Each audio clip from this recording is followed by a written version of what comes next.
welcome to Doors and Corners, a sci-fi and fantasy film commentary podcast. I'm Brian. And I'm Zach. And every Friday we sit down and watch a science fiction or fantasy film and give our 2 cents on its quality, production, story, and trivia. We watch the film together, but without sounds or visuals provided to avoid copyright issues. But if you do have access, we encourage you to join us and follow along. Here, we like to keep things casual, and there may be discussions of spoilers or sensitive materials or language. But we do try and keep things clean and family-friendly.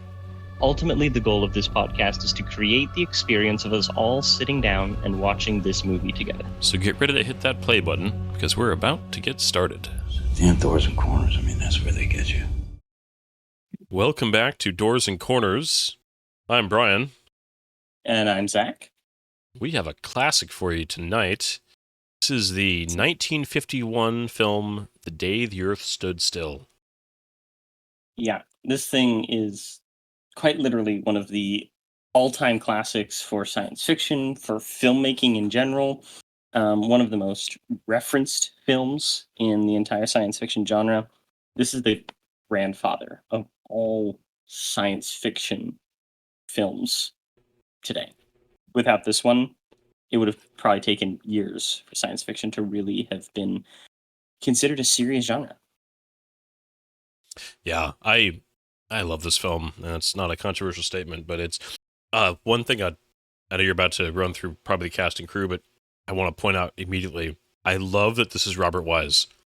And then we did Star Trek The Motion Picture, a few weeks ago, and I mean, he had such an amazing career, period, but that Robert Wise was kind of the godfather of like science fiction on the big screen. It's one of those little things I love. No, you're 100% correct. This is directed by Robert Wise. It's not one of his first films. It's right about in the middle of his filming career, which started way back in like 1942, and went all the way up to he stopped pretty much at 1979, with the exception of 2 other movies in 1989 and 2000, before he died in 2005. But this guy's movies. This is the guy who directed The Sound of Music. This is the guy who directed West Side Story and all of these other classic movies that not everybody might have heard of, but many people have. Stuff like Run Silent, Run Deep. Love that film. The original The Haunting, Helen of Troy. These big, epic, grand movies. And it's incredible. The Andromeda Strain. Forgot about the Andromeda Strain. The Sand Pebbles, which was considered one of the really good World War II movies. Yeah, he's definitely one of the greats. He was one of those, a director, especially back then. Sorry, a little Hollywood trivia here. Just back when the studio system was in full play, where actors and directors and producers basically were attached to a studio and just kept making movies for them, and kind of somewhat took what they were assigned. And it was harder to have as much of an artistic voice in that system. And this was, one of the great directors who was able to, despite being in that era of Hollywood, absolutely leave his artistic mark on cinema. Yeah. And so this guy, I'll go ahead and just go through this information real fast here. The Day the Earth Stood Still. This was released in 1951, directed by Robert Wise. The screenplay was by a gentleman by the name of Edmund H. North, which I'll be coming back to that one shortly. It's based on a 1940 short story from Astounding Science Fiction magazine by a guy named Harry Bates. The short story was called Farewell to the Master. I'm kind of glad they changed the title. And starring Michael Rennie. This is his only leading man role. He's a bit part and character actor with a very long career before he passed away in the 70s. But this is his only leading role. And Patricia Neal. So people from that era would be like, oh, what great actors. And we're just like, oh, yeah, those are people. Yeah.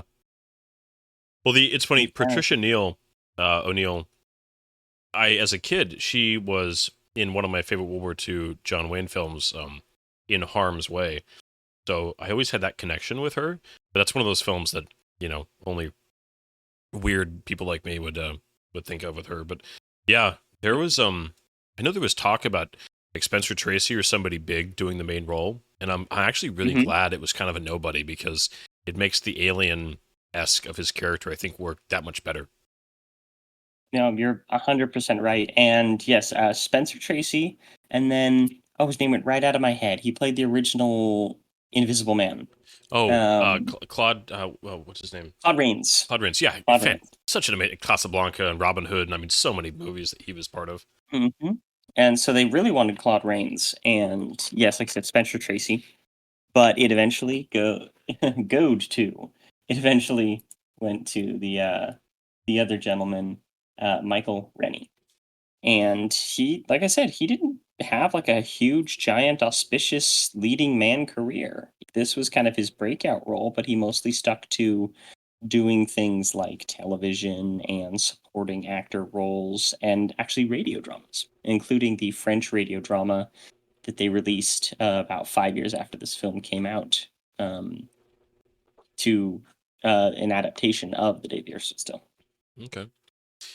Yeah, this was This film Go ahead, sorry. No problem. In 1995, this film was actually selected for preservation in the United States National Film Registry as being culturally, historically, and aesthetically significant to the history of the United States in film. And I would agree with that 100%. It's like we already said, but it's one of those films that just its influence over what came after it cannot be overstated. There's a handful of movies. There's a lot of allegories you can make to this, like the book world, Lord of the Rings and Dune, and some of these things that are Jules Verne and H.G. Wells that just started things. For film, this really set the tone for a lot of sci-fi. I mean, this led to things like The Twilight Zone and a lot of the 50s sci-fi, just that kind of that boom. And the fact that this didn't have the typical we're here to kill everybody, that this was a thought-provoking piece of science fiction. It was about ideas and about questions, that it was also less about action and more about kind of suspense and characters. Talk about the introduction of memorable robots in science fiction. I mean, this is one of the OGs for that also. I would dare say this is the earliest example, with the exception of Metropolis. Yeah. A lot of people wouldn't necessarily pick out the Metropolis android, but most people have probably seen the Metropolis android and just didn't know it. But Gort, the robot in here, is one of the most recognizable robots or androids, however you want to call it, in all of film. And he is referenced in so many things. I can't remember which movie, but I mean, in one of the Avengers movies, Tony Stark calls somebody Gort.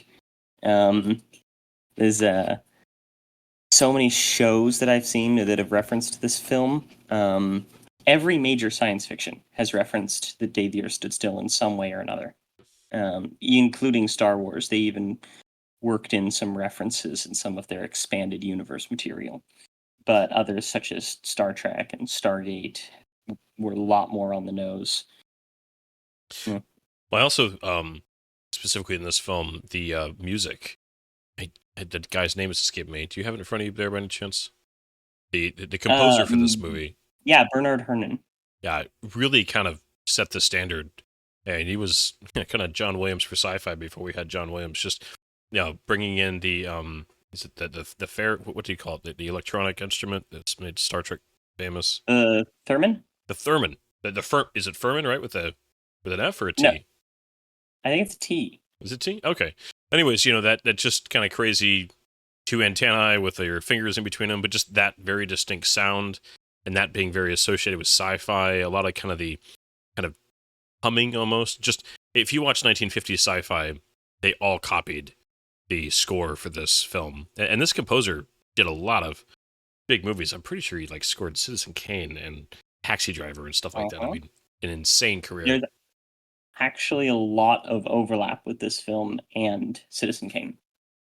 Well, Orson Welles was an editor. Not Orson Welles. Robert Wise was an editor on Citizen Kane, right? Mm-hmm.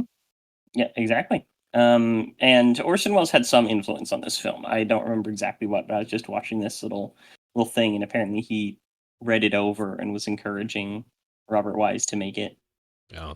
Um, but yeah, Bernard Herrmann, the theremin, Theremin. Theremin. Okay. Yeah.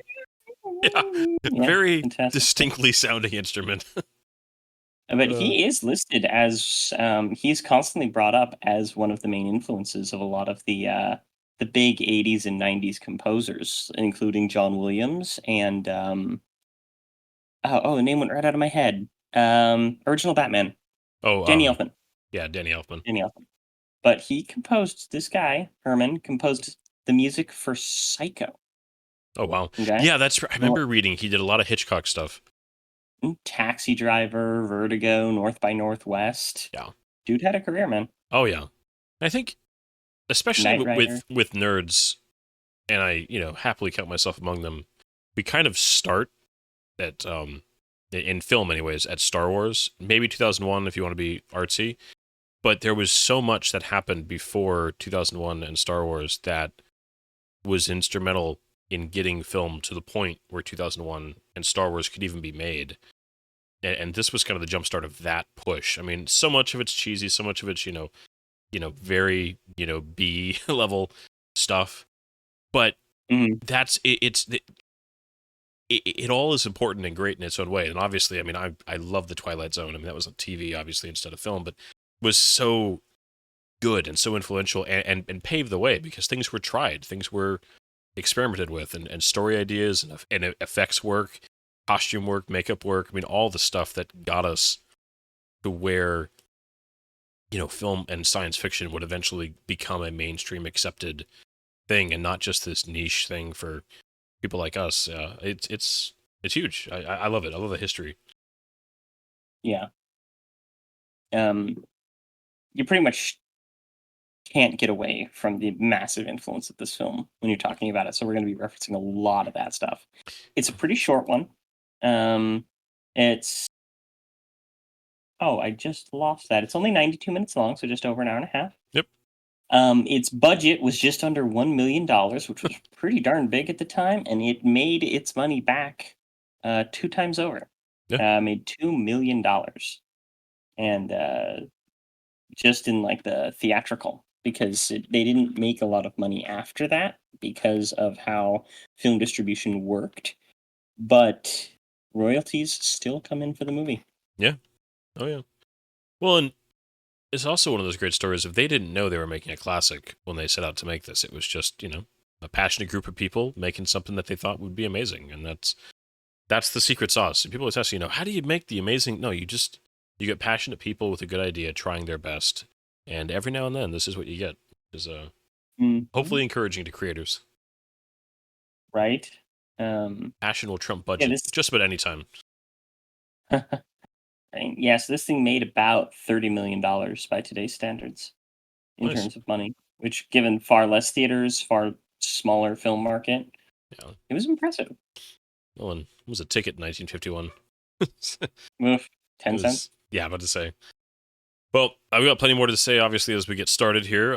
We are watching... there's only really one cut of this, I believe. But this is the version you can get on... I didn't find anything on a extended cut. Yeah, I'm pretty sure that's accurate. So, as usual, we encourage you to watch along with us. We're going to hit that play button in 3, 2, 1, go. Engage. Yep. Classic 20th Century Fox logo. Oh, yeah. Black and painting with moving lights. Oh, yeah. I mean, black and white really kind of helps the not just the mood, but also just the effects work back then. It really helps it hold up. That, I mean, not that this movie would blow you away with its effects work, but it doesn't look awful. It really doesn't. I think probably the thing that stands out to me the most is when Gort's walking, you can just tell the foam suit is kind of bending. Yeah. No, the special effects were very impressive at the time. The specific scene that a lot of people reference as being just kind of incredible is actually the opening of the ship, the doors opening and the extending of the ramp, and the subsequent closure, because it's so seamless. You're like, yeah. oh my gosh, how did they do that? And it is actually some pretty cool little tricks, you know. Yeah. But I mean, it was. those who would be listening, Go ahead. those who would be listening right now, if you happen to be watching along, the opening music here that we've referenced now a lot, but it is the quintessential like 1950s sci-fi music. It's even like the tune that you hear. This is the stuff that people buy or they because it's I believe it's public domain now actually. This is the music that people use today when they want to kind of mock 1950s science fiction or reference it because it's so iconic as the sound. Yeah. Also, like we just classic flying saucer. No. I mean, design wise, it's so sleek and simple, but again, 50s. That was just it worked really well. The Yeah. just the vibe. Now they went and shot a lot of establishing plates for this opening sequence in DC, but they never took any main cast there because this is mostly shot just in the backlot at 20th Century Fox, which is most films back then. They just went out to the sets they had going and made it work. But I guess and they use classic rear projection to get the people walking in front of it. Yep. Yeah, and rear projection again in black and white really is effective because you don't see any of the matte lines or any of the where it joins together. It just hides it really, really well. Mm-hmm. Yeah, you can see this. You can tell that they're just using stock footage, and then they're doing the rear projection of the people in the foreground onto it to make it look like they're all hanging out in just a random city. Yep. This guy looks like Ian McKellen. Oh yeah. And I love the fact that there's enough time for radio address and everybody talking about it as the ship is entering the atmosphere. It's a very just idealized idea of a UFO landing where it gets announced, everybody knows about it, and it's kind of waiting for it. Mm-hmm. That's heck of a thing. Oh yeah. The this looking at like their prices up there, it's the 1950s, 20 I cents know, right? for a haircut. And I mean, just to keep the context of the timeline of this movie, I mean, 1951, the atomic bomb dropped at Japan only 6 years before this movie came out. That is very recent memory for people living when they were watching this film. Yeah. The Cold War had literally just started. Yep. And I don't know, I kind of love these scenes. You see them a lot in film when something is happening and you see people gathered around TVs, gathered around radios. They're listening. They have that obvious contemplative look. I don't know. I love it. I think it's great. Oh yeah. And it's just classic. Yeah, it is. Yep. And this flying saucers were used in the 40s and such, but this one really made it the classic ship. Oh yeah. You would actually see a lot of rocket based designs for alien ships in earlier science fiction. Yeah, more your Flash Gordon stuff. After this, it's all saucers. In fact, this movie inspired the Day of the Flying Saucers. I love the sound effect of the ship. Just that buzzing sound. Yeah. It's distinct. It'll get attention. Oh yeah. And then all I can think of in this is the episode of Futurama that makes fun of Space Jam, but it begins with this same alien ship landing in the same park in DC. And instead of aliens coming out, it's the Harlem Globetrotters, and they are challenging Earth to a basketball game. Okay. Yeah. I love that, it's really fun. Life is kind of going like normal, but this one guy's like, I know something. Telling everybody. Classic siren. It's not like everybody's getting texts and live feeds.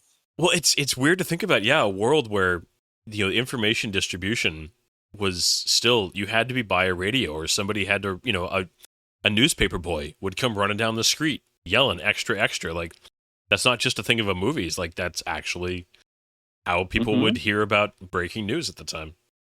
I remember my grandfather talking about hearing about Pearl Harbor, and it was that same kind of thing. That guy just drift a tank.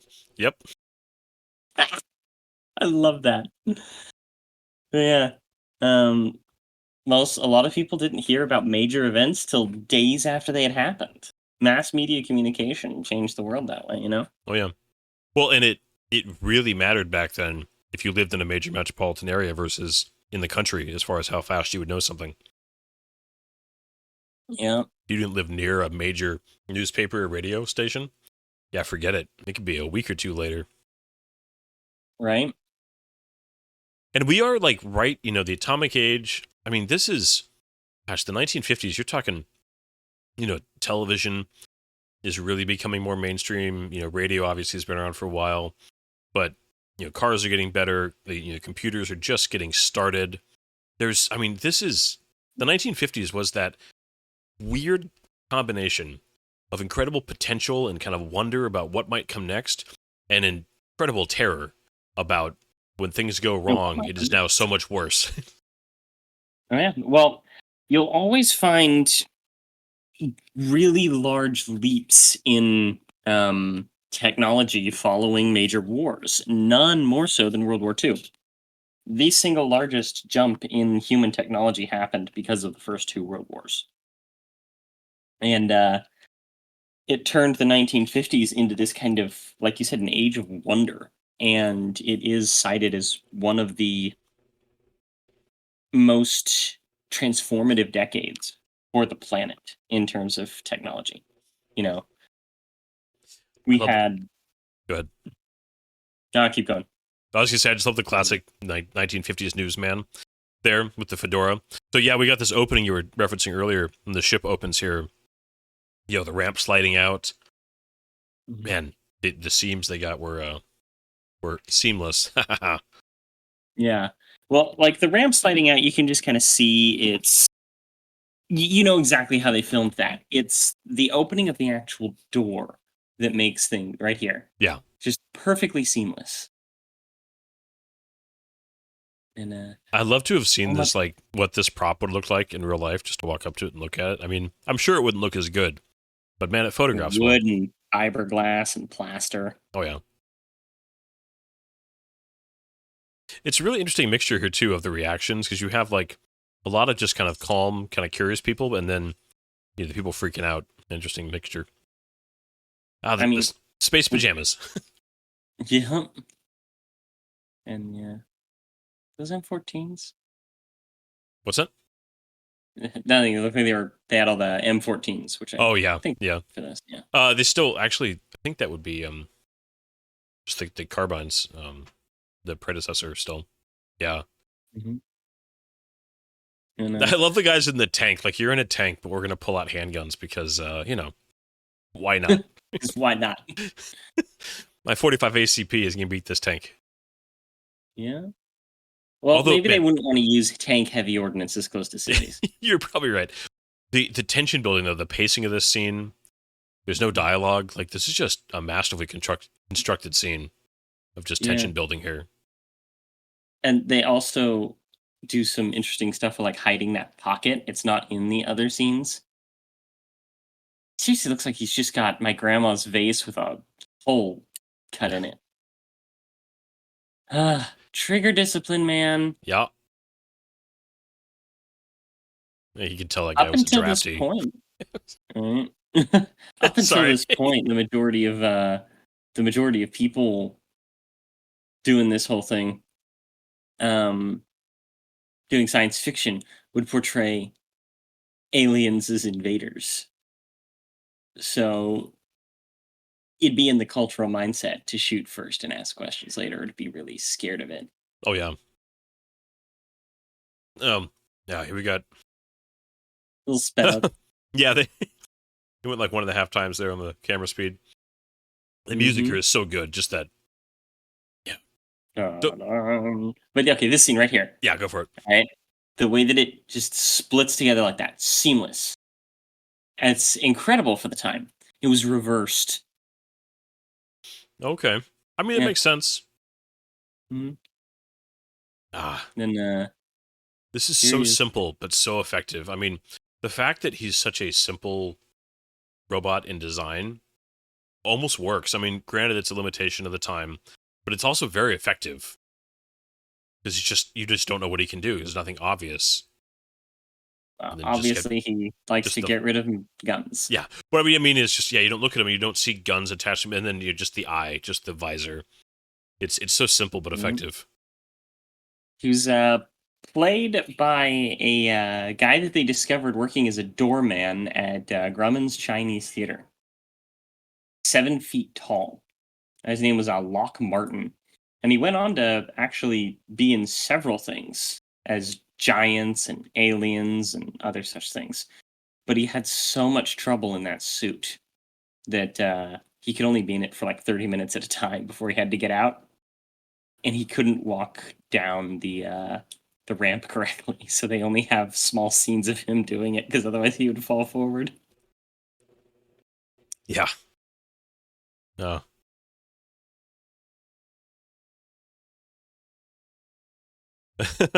Your gun is not there. He speaks English. Yeah. With a British accent. because of course, if you live in a fantasy world or from another planet, you have a British accent. Or are evil. That's the other criteria. Yeah. Yep. I again, I know it's partially because it's black and white, but I love the lighting in these films, just the vibe of just the way the shadows fall. And dude, so much, yeah. It just gives it a mood. I wish that we could recapture. I wish we could recapture that kind of thing today, but it just never quite works. Yeah. I have a cat named Marley. I'm sorry. It's interesting that he just Klaatu. He's like a modern celebrity. He's not Mister, just a one name. Yeah, he's a mononym. So, they say that you've come from another planet. What is your name? Beyonce.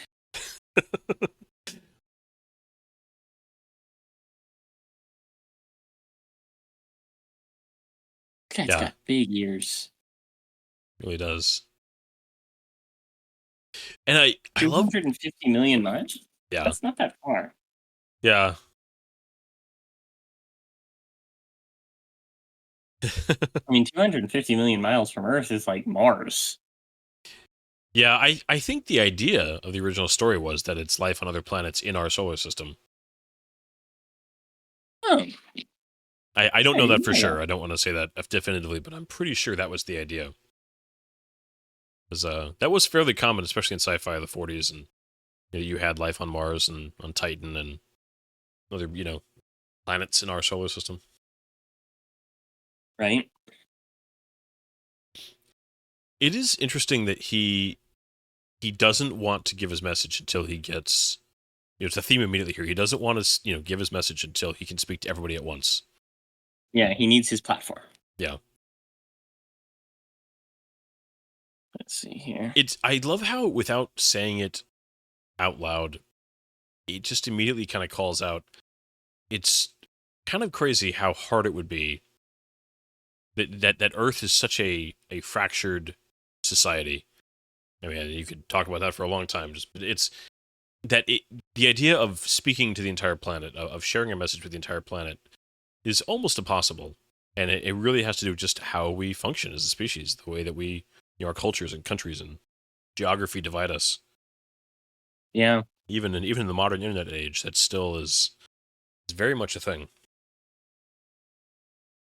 Yeah, I mean, if you said, I don't know. I'm thinking about that the other day. It's just like, we need all the major nations, the leaders. We need them all gathered in one place. And I mean, if you did it today, time of recording, 2024, you'd be like, who would America send? Oh, gosh. Yeah. Time of recording, late 2024, where Biden has already dropped out of the presidential race. Harris is running. Trump is running. Everything is a mess.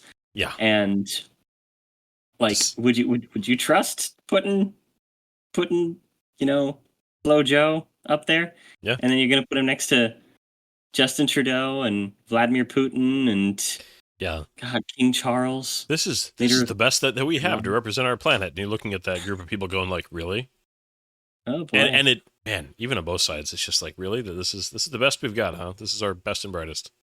Yeah. Send Vladimir Zelensky, who former comedian who once did a routine playing a piano with his penis.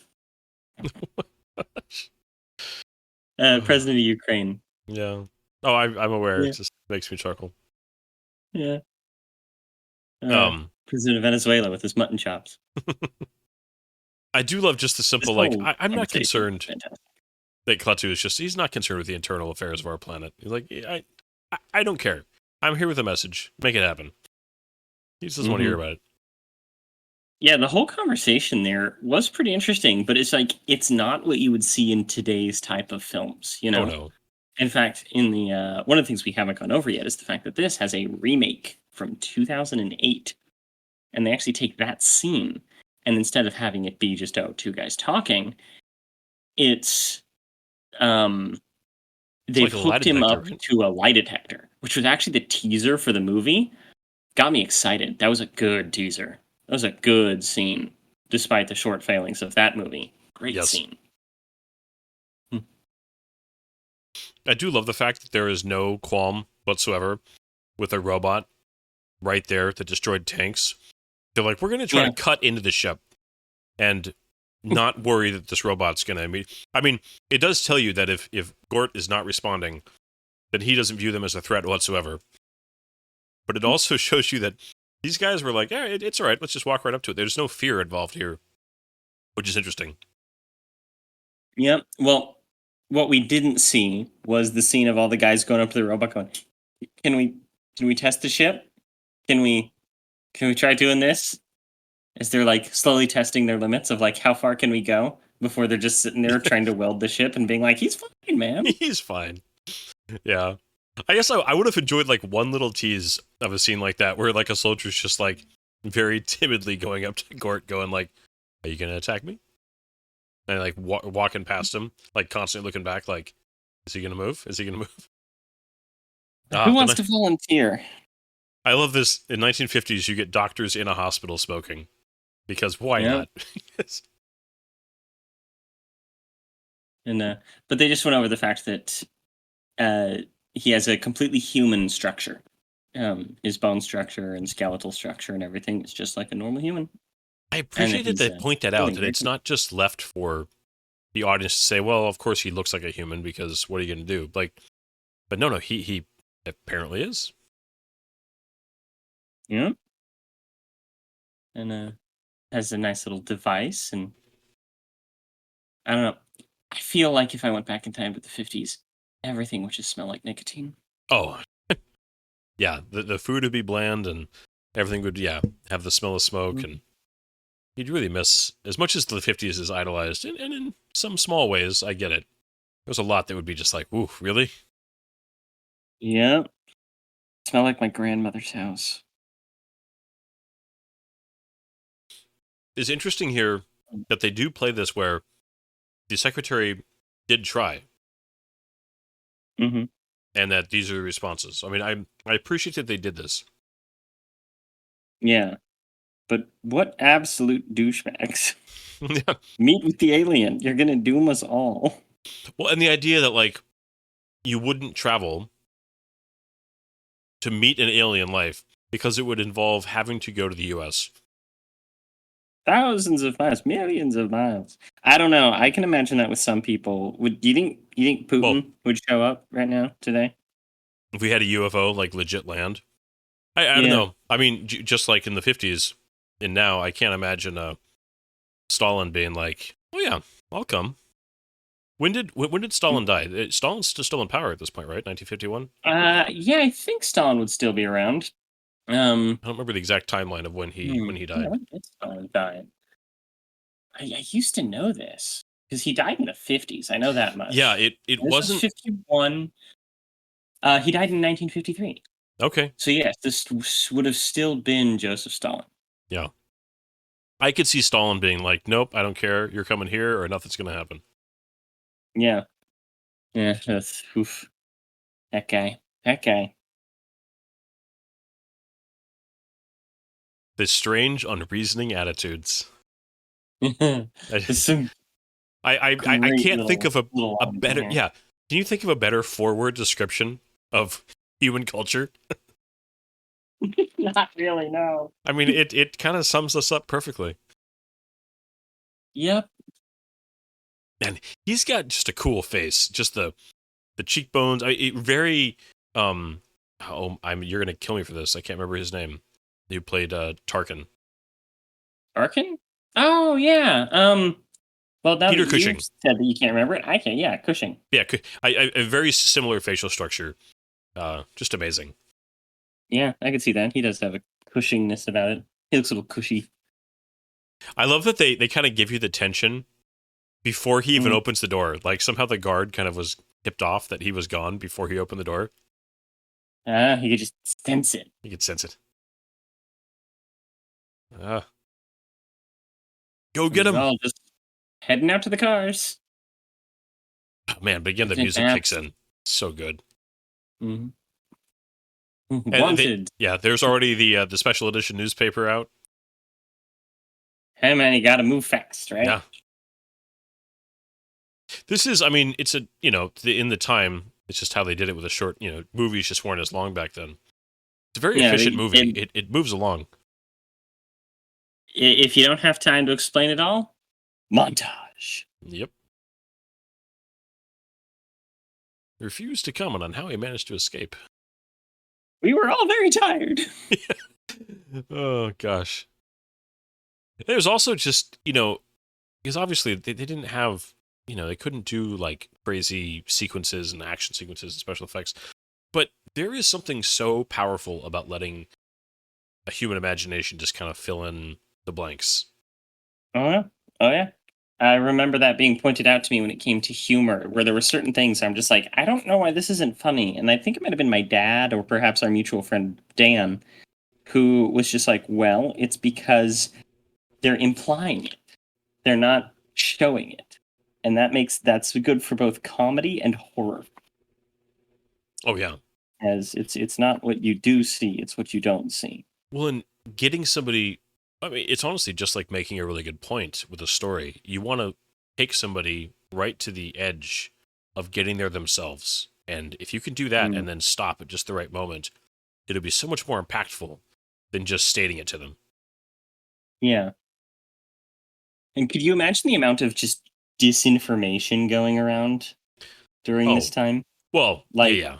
I mean, Information goes around like rampant on our social media 24-hour news cycle today.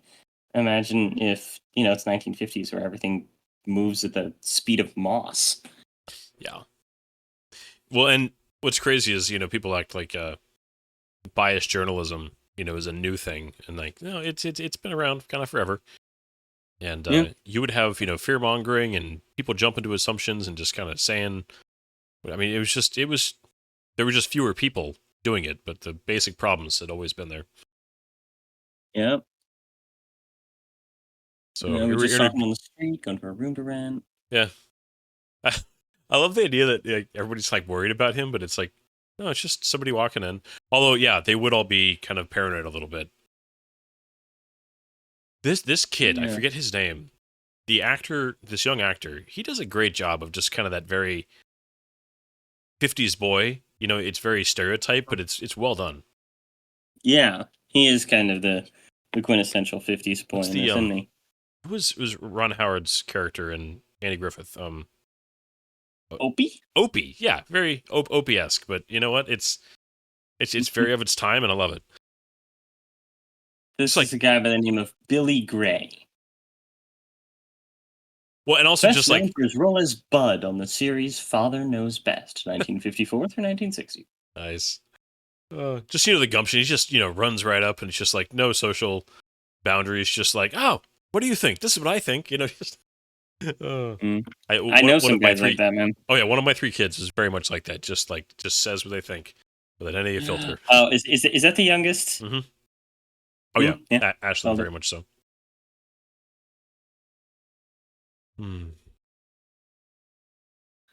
Cigarette holder. Sitting at a breakfast, just smoking over your eggs. Just ugh. Yeah, it's kind of gross. Yeah. But I mean, maybe they just can't taste anything but the nicotine. You would get so desensitized to it, you would barely notice. Mm-hmm. And then he's just kind of, hey guys, I'm your friend. That's He- an overreaction. Would he just... Savant calls meeting. I do Not kind a of phrase you miss... hear these days. Savant. I'd say I do kind of miss newspaper headlines as, like, it's just a way to kind of give little bits of just reaction and stuff. It's just, something kind of... Yeah, I mean, nowadays we have, oh, what are they going to do? Like, um, show an Instagram feed, just like of a big headline. Why doesn't the government do something? People my foot, they're Democrats. Oh, goodness. Yeah. I always liked that big open spread of the that like drawing that they did of the war and all that, and suddenly he's flying with a gun and Oh, yeah. yeah. Somebody's imagination was going into overdrive there. Mm-hmm. This lady, she sounds like my grandmother. You can tell that she's already been smoking for like 10 years. I watched an interview with her, and she had the crackliest old smoker voice. I love this, so, like, this is like the classic dinner scene or like breakfast scene in this, but the conversation around a table. I mean, gosh, guys like Tarantino made these kind of scenes famous, but having people eat and have a conversation when it's done well like this, it's so effective because, again, I think you can put yourself in the situation because this is, people talk while they have a meal. You just, you watch a scene like this, and most of the dialogue here is pretty, I don't know, it seems pretty natural to me. People speculating and different ideas. And you can just kind of put yourself in the situation, which is nice. Very true. The boyfriend who will cause no trouble whatsoever for the situation. No, they never do. It's funny. She's playing the she has the son there. He's the rowdy kid that we observed earlier. She's only 12 years older than that kid. Wow. Yeah. Yeah. I don't know.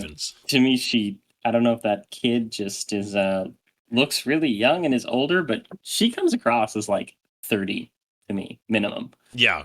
Well, she has that just kind of classic, 1950s beauty face, just her whole, her look, her attitude. It's very of its era. But I mean, she's effective. Like I said, there's a few other films I know of her in, and she was one of the better kind of working actresses that just was great in almost any role she was in. Yeah. You learn here that his dad was a soldier in World War II. Mm-hmm. Killed at Anzio. I don't actually know Anzio. I'm guessing Italian theater? This is such a good moment, though, too, for Klaatu. Just like, seeing Arlington. And just that little bit of insight you would get on just, from his point of view, the intense tragedy that this would be. Mm-hmm. That they've just gone through as a people. Yeah. 60 million people died in that conflict. Yeah. And the vast majority of those were civilians, not soldiers. But this is also we kind of glazed by it. The his name that he picked was Carpenter.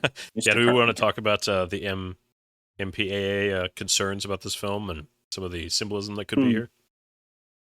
It could be here. One of the producers desperately wanted there to be some symbolism in this movie, and so Klaatu is very clearly made out as a Jesus Christ figure, and one of the main things pointed out about that is the fact that he chose the civilian name of Carpenter, given that Jesus was a carpenter. Mm-hmm. And this other references later. Oh yeah, I definitely want to talk about the scene where he gets taken back to the ship later. Mm-hmm. It's sorry, I keep chuckling at just the 50s language, golly, oh shucks, just, and it's said with so much earnestness of the era. Just the Right? You expected to be talking like Burt Ward in the Batman show. yeah, Holy rusted metal, Batman. the Lincoln Memorial. Again, Never been to DC myself. that rear projection, the Lincoln Memorial. Is none of the actors ever went to DC for this, the main actors at least, but Yeah. I think, just again the contrast of reading, the words of the Gettysburg Address after just seeing Arlington National Cemetery, it would be, I mean, this would, the impression you would get of our planet walking around DC of the memorials would really be interesting. I'm trying to think of, if you took somebody with no real context for our species, and that was your introduction, to be shot and then walk around and see our memorials to wars, would just really be an interesting way to be introduced to our species. Mm-hmm. He's like asking a kid, who's the smartest man in the world? The guy's like, well, obviously this professor lives right down the street because, I'm 12 and think that this professor must be the smartest man on the planet. And conveniently, he is very smart for the plot. But yeah, it is funny for sure. No, not just for the plot. The actor himself, for this crazy scientist, is an actual physicist Yeah. and professor. He just happened to get into acting because he had the face for crazy. Oh, he really did. Hmm. The actor who plays him, actually, my main reference for him besides this film was he had a pretty substantial role in Ben-Hur, which is a film I really enjoy. But yeah, he definitely had that face of just kind of the wise old man with just a hint of crazy on the side. Who was he in that? Oh, he gosh, he's the Arab guy that hosts Ben-Hur and gives him his chariot and everything. I'm pretty sure that was him. Forget his name. But yeah, very distinct face. Although for that movie, he literally did brown face, which was of course would be frowned upon these days. Frowned upon in most societies. Yeah. Yeah. It is handy that this is a world where you would be able to walk around, because pictures of him with his mask off would be basically non-existent. In today's world, his face would be so instantly spread around, you could never walk around without trying to hide your appearance. But back then, in this scenario, you absolutely could. I am fearful when I see people substituting fear for reason. And sensationalism of news. Yep. Yeah. Army put in charge. It's interesting because they're not trying to avoid or try to pretend like he's above these, things like fear and being worried, but the way he processes them is different.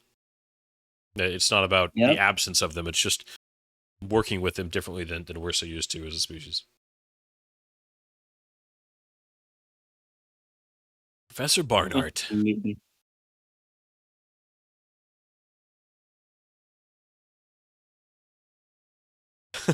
I love too how easily you can manipulate little kids.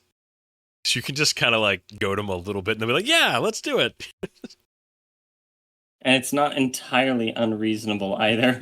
No, it's really not. It's just, although like, too, kids, I mean, this is a truly a bit better than me. Well, I was gonna say this is truly a cynical thing to say, and I'm sorry, but nobody would have thought twice about an older man with a younger boy, kind of hanging out back then. It just wouldn't have been a thing. Yeah. You're just kind of assuming, family friend. Yeah. Dad, uncle, random guy. Random. Well, and the idea too, though, like the mom of this boy, he's just wandering around DC.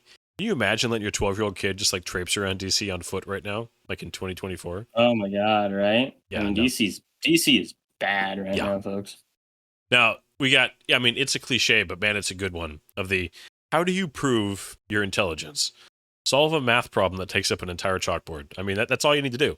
You've instantly established your and your the smarts. actor did actually write that out. That is one of those equations up there is actually the famous 3-body problem.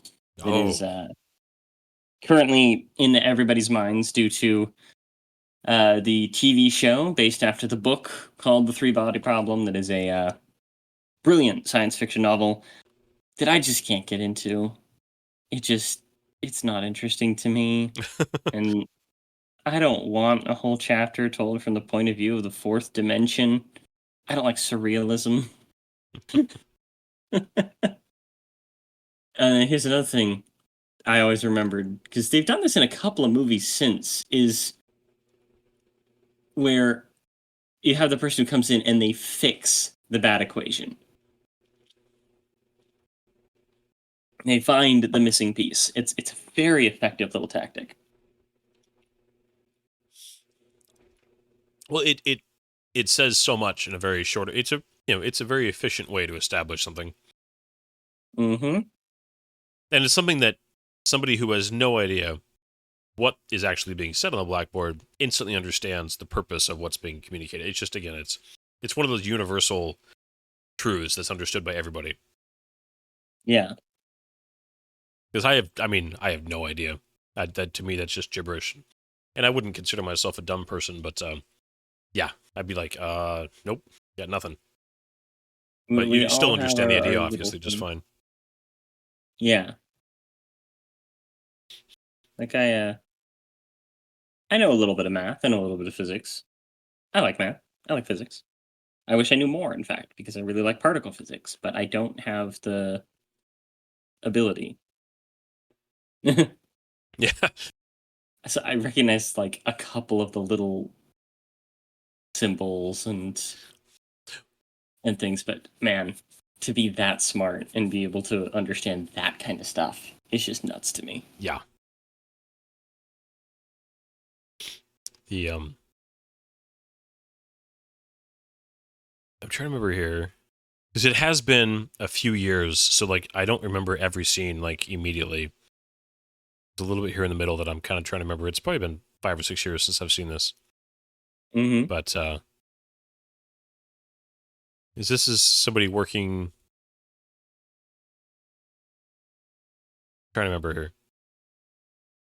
Yeah, professor's looking for. Yeah, okay, I was like, there's nothing else here. Right? This is just the professor. No, I was kind of like racking my brain. I'm like, I don't remember anything else. Is there like a subplot or something? No, it's just somebody sent from the professor. Now, even here, like, this is funny. The fact that adults would be openly kissing in the 1950s, the early 50s, like this, in a movie, actually would be a kind of a big deal. This is like boundary pushing for this era of filmmaking.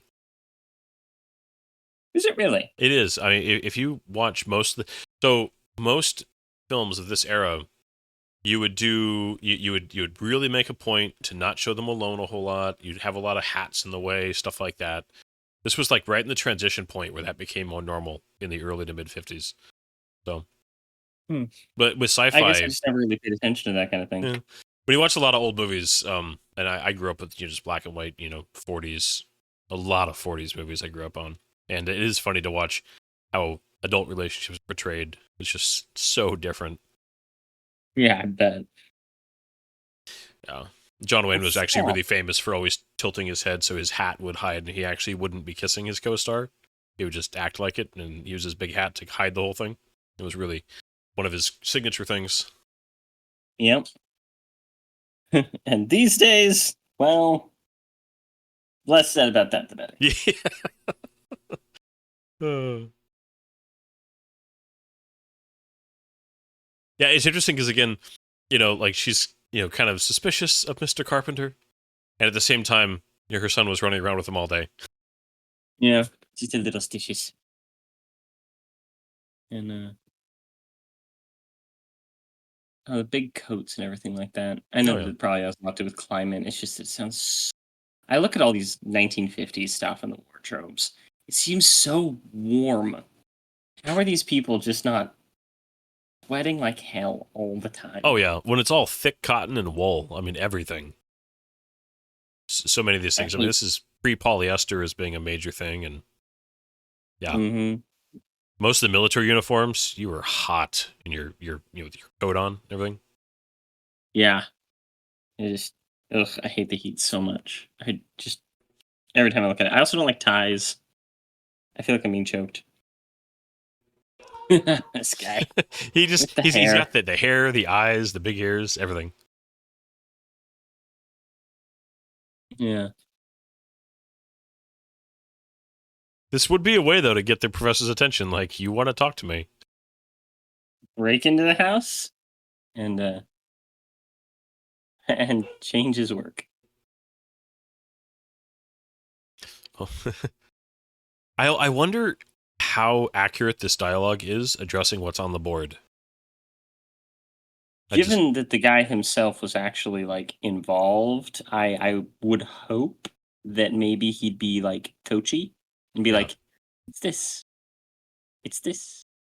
I do love the fact that like 30 seconds of conversation and he's like, "Yep, I'm the guy." But he don't want any nonsense. He's not into subterfuge. He's not there for stealth. Yeah. You can tell he's like he just said, he doesn't want to waste any more time. Yeah. So it I seems love- kind of in character for that. I love this professor's jacket. Look at the material. This is like, looks like you could sand wood with this jacket. Yeah. It looks scratchy, Oh yeah. like bad tweed, which is the majority of tweed. It isn't faith that makes good science. It's curiosity. It's, as somebody who very much values faith, I do like that line though. It Curiosity. is. Because, well, here's the thing. You need both. You need Oh, absolutely. faith for kind of a, what do you call it? Like a basis of belief to keep things, you could say, above board or moral even, depending on how you view it. But there is a habit of faith-based things in trying to quash curiosity. And it is a what do you call it? It is a great tragedy Yeah. of human history. He was Mostly in- because religion often comes to power, yada yada yada. Oh yeah. I was thinking, so he was talking about here, he's kind of giving the professor a little bit of the, I'm gonna give you a preview of what I need to talk to everybody else about. It was so just obvious at the time, like, why wouldn't you use nuclear power to power a spacecraft? And we never really did that, at least not yet. Well, it's very, very difficult. Yes. Oh, I mean, and it's obviously trying to make a nuclear reactor small enough and safe enough to fit on a spacecraft and then, get it into orbit. But Yeah. it just seemed like That's such a the part. no-brainer back in the 50s, and we just ended up doing other things. Yeah, it's part of it's the weight. Like getting a nuclear reactor as a power source just into space is such a monumental task due to danger and containment. And again, weight. Well, that's why, getting past fission and into fusion is such a big deal whenever we finally make that breakthrough. Mm-hmm. I mean, there's some people who are claiming they've achieved limited cold fusion. That happens, and oh, baby, things change. I both like and don't like the idea that and this is like common sci-fi thing, that scientists are kind of the best people to understand and recognize change. Because on one hand, I do agree that they would be some of the most open-minded people to something new, to something, to kind of being shown something that they hadn't thought of or didn't think was possible. Yeah. And that politicians and people in positions of power would be the least open to it, which is accurate to a certain extent. But I also, like, a lot of scientists, I think, would struggle with basically being told everything that you thought you knew is wrong. And that would be a real struggle for them. And there is the worldview of really hyper humanist scientists that I think can be, given the right circumstances, a problem also. Yeah, I could see that. At the same time, I've met some scientists. I've interacted with a few people that I consider to be like genuinely good people and honest. Oh yeah, well you And get the they'll full range. straight up tell you they don't know crap about what's going on. And they're like, there's so much more we have to learn. We don't have anything figured out. We have some small things. Yeah, And it's genuinely kind of hilarious sometimes, and also a little scary. But Yeah, it really does come down to just people again. But hmm yeah, it is, and again, I understand why that's kind of one of the tropes of science fiction. I don't disagree with it. I think that you would have probably a higher probability of success talking to scientists than, as much as I love the military. Military people generally are trained to view things as threats whenever they're not sure. And I mean, for good reason. That they might not be the yeah, best people to make first contact with. nope. Like politicians have power. Anybody who has power is afraid to lose it, as Palpatine said. Um, so scientists, they don't have a lot of power. They have a lot of understanding. It's probably where I'd start. You know. Mm-hmm.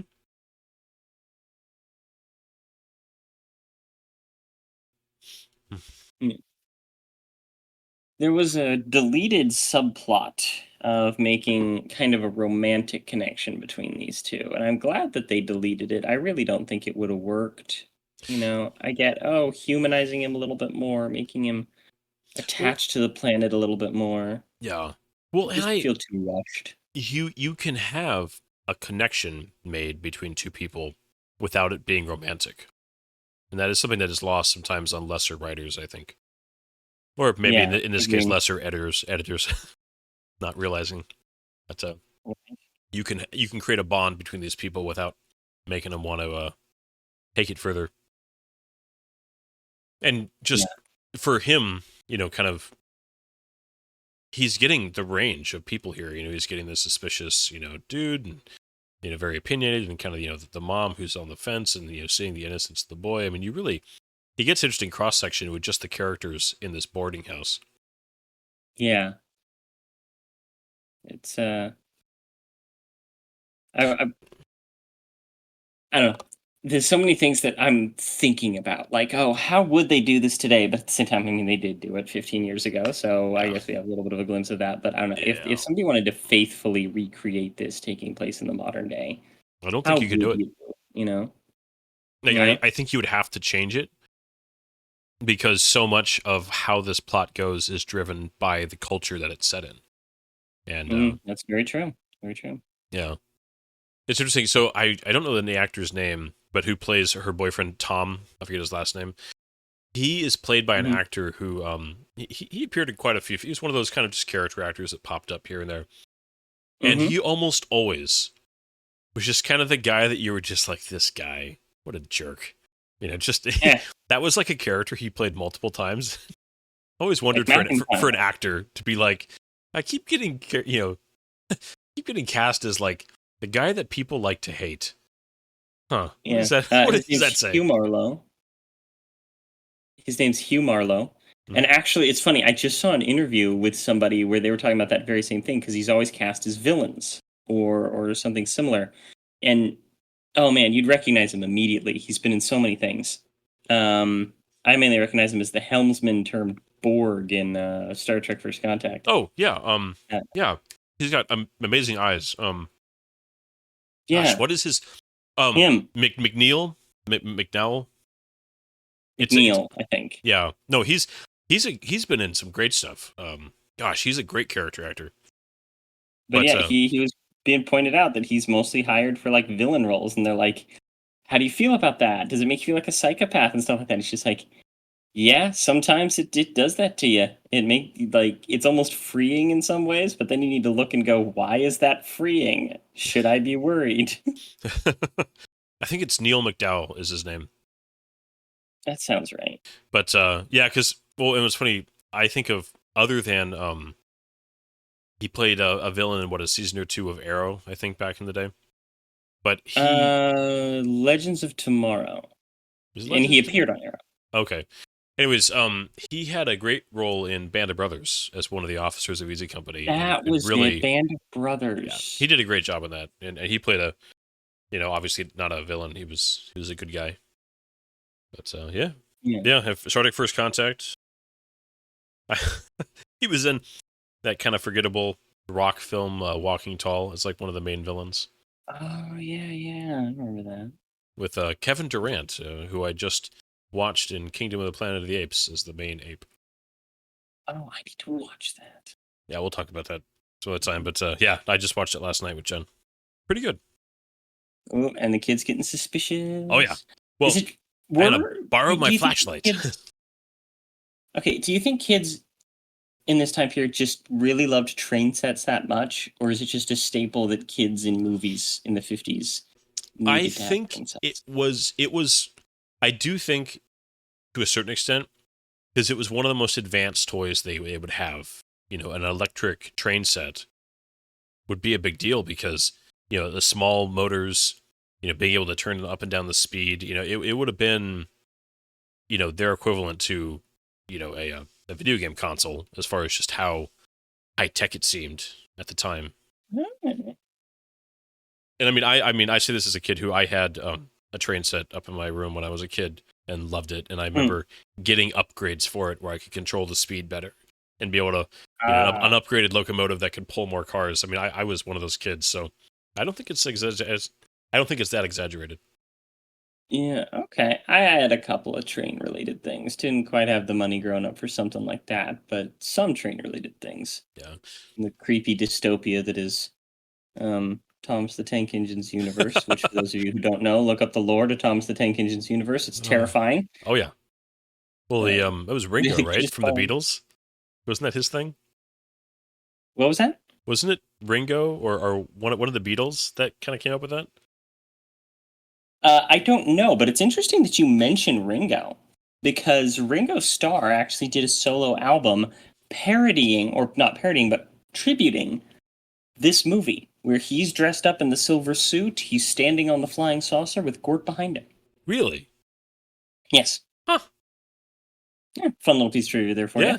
Nice. Saw that in some of my research on this movie. I thought that was kind of fun. I do this whole sequence. So, I mean, we're coming up, you know, where he has to make a point, right? He needs to let the world know that they need to pay attention. And this is one of those. It's such a simple idea.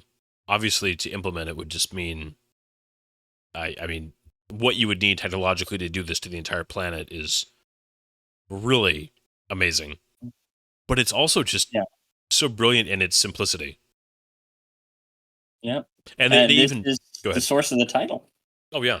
Well, and even to the point where they point out that he doesn't pull planes out of the air or shut down hospitals. Like, it's selective to not hurt anybody, but get everybody's attention. Yeah. Love that he's using, you know, some kind of Morse code here or something, because even aliens can't improve on that language. No, it's just the fact is very simple, easy to replicate communication. You can't really get better than that. You know, it's just like if you're sending somebody out, and even into the most complex situation, they need to be interacting with stuff, you better have a shortcut. And what a convenient little window. Yeah, the army really need to beef up their security. And, you know, maybe look behind you. Yeah. The world's quietest robot. It really rolled well for stealth. Nice and effective there because, you know, the technology, the era, and the poor guy in this crazy suit. There's just no way they could have effectively made it look good to have him knock out two humans. So let's just do the expression on the boy's face. That's better. Barenga. Like, oh no, buddy. Your friend is an alien. Yeah, the reaction shots of this kid's face are great. Yeah. Yeah, you're right. The scenes on the one, yeah, but the dome is incredible. Yeah, I was just about to say the ramp's not bad, but yeah, the dome is truly impressive. Like, even for today, to have a practical set that could be that seamless is incredible. Even especially on a black and white, because it's so hard to get that spectrum. That is really showing up, you know? Run, kid! It's funny. In the original short story, that I mentioned, the robot was not named Gort. It was named Gnut, I'm so glad they changed that. right? And he was actually the master, and Klaatu was actually just kind of a clone. And he died. It is so challenging to design the interior of an alien spaceship because you're still limited by the materials you have, Mhm. right? This is not bad. Right? Plastic tubing and glass, and You know, he had Nintendo Wii controls even before it was a thing. You just wave your hands. it's more of the Kinect, I think. You're not wrong there. Just got some flashing lights he's staring at. And he can interpret the data. Nice little rambling language. Oh, yeah. I wonder if they just let him make that shit up. it's, it's likely. One of the funny things I read about it is that Robert Wise was attracted to this movie because he wasn't like a big fan of the military. Making movies during World War II, he was pressured into making more like pro-military stuff, and he thought it was kind of disingenuous. He wasn't a big fan of it. He liked the kind of challenging the perfect military world that they were building the idealization of in America at that time. Yeah. But also, he apparently genuinely believed in flying saucers. Really? Mm. Huh. I did read that he really loved this script when he read it. It was the Pentagon refused to help with this film, but then apparently at Fort Meade, the local unit did agree to help them because you're seeing actual military hardware in this film, which they didn't just have on a lot; they had to get the military to help. So Pentagon said no, but then they got the local cooperation of like a unit at Fort Meade, which is interesting. Yeah. And there's some interesting stuff to it, because even though Robert Weiss wasn't a big fan of the military, the guy who actually wrote the film, by the name of Edmund H. North, was actually former military. He wrote a lot of movies with military-based stuff, had a lot of connections in the military. He wrote stuff like Think the Bismarck, Damn Defiant, Patton. He wrote Patton. Yeah, I remember reading about that. Funny little thing about the movie Damn the Defiant, which is a fun little thing about the HMS Defiant during the French Revolutionary War, is that he made a mistake with the name, thinking that the ship was named Defiant. So he wrote the ship with the intention of it being named the Defiant when it was just supposed to be about people defying things. And he kind of created the name of that ship by itself, which ended up carrying over a couple years later into Star Trek, the episode The Tholian Web, which then carried over into Star Trek Deep Space Nine and its main ship, the Defiant.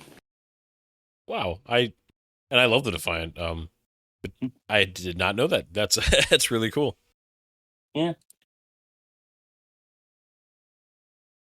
That moment when maybe your kid's not lying. I did like the scene of the guy snooping around the room and finding a diamond. And be like, that's a little strange. Yeah. Oh, man. She's sitting there. She's a secretary? Yeah, I mean, very, very 1950s job. I mean, this definitely was of that time for sure. They played the tension between these two really well. Of just there's kind of just the unspoken.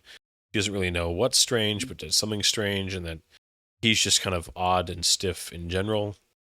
They the actors, their interactions are just, I feel like, are kind of really nail that. Things are just a little bit off. And why is he just at her work? And he's just kind of there. I'm just gonna follow you. Creepy. Because it's and like the idea that like to come and make a big deal out of the story your kid told kind of makes it worse. The idea that like this would actually make her more suspicious, not less. Yeah. And what's that?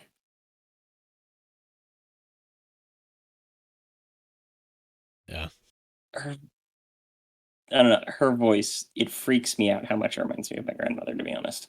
Oh, Like, really? every time I hear her speak. Huh. Ah, this is great. Yeah, you trap him in the elevator. Just a, it's great. Must be 11? 12. It's right at noon. Again, the lighting here of just like kind of, the grate over their face, the lighting through it, and just, it's just so moody. It's just, the vibe is so good. I kind of like that they had him forget what time it is. It shows that kind of like fallibility. He's not just a perfect god alien that's like in omnipotent. He's just like, crap, I forgot what time it was. Now I'm stuck in an elevator. Yeah. Man, again, the music here and just the montage, this is so effective of just, Times Square. This is truly the day the Earth stood still.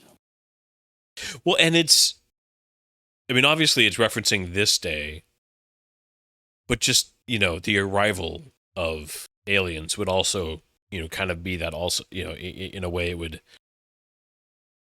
be a descriptor for this entire event. Yeah. You gotta go around the world and show all the famous landmarks so people know what you're looking at. Mm-hmm. Yeah, well, you gotta really show them that it's happening everywhere, big and small. Yeah. Yeah, we have the major power plants, and then there's like a scene coming up here in a second where a guy's just on his boat trying to start his engine. Poor guy. But can you imagine this? Yeah, sopping clothes out of the dryer. Like, this would be truly like, what is going on? Yeah, the guy on his boat making a milkshake. It's not working. My milkshake! I can't milk God, the I want a cows. milkshake. Use your hands. What are you? Well, I love that we went from a milkshake to the cow giving milk. I like that. Stuck on a... Now, that's something I'd want to see in a modern remake, is somebody stuck on a roller coaster, but they're in the upside down. Oh, goodness. Like, well, this sucks. Yeah, cutting to the professor here is just a great reaction because, having the knowledge would change your reaction to this so well. Yeah. Never would have thought it. It just is like, what a brilliant idea. Because nobody would be able to ignore this.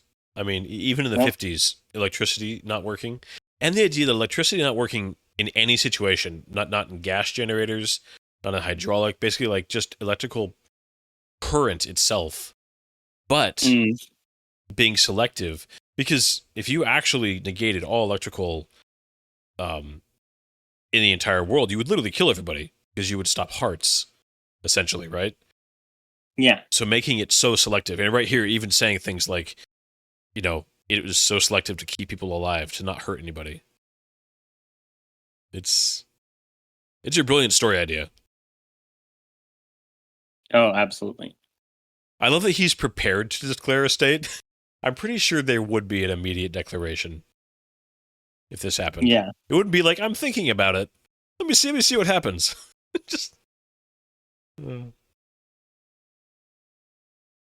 I love that line. Oh, the phone doesn't work. Did you try calling the phone company? The phone doesn't work. Oh, it's like when your internet goes down and all they give you is a website to visit. Right? Oh, goodness. Like, my phone just died. Have you tried turning it off and then on again? It's off. Yeah. It won't turn on. Oh, gosh. 30 minutes of darkness. It's interesting, too.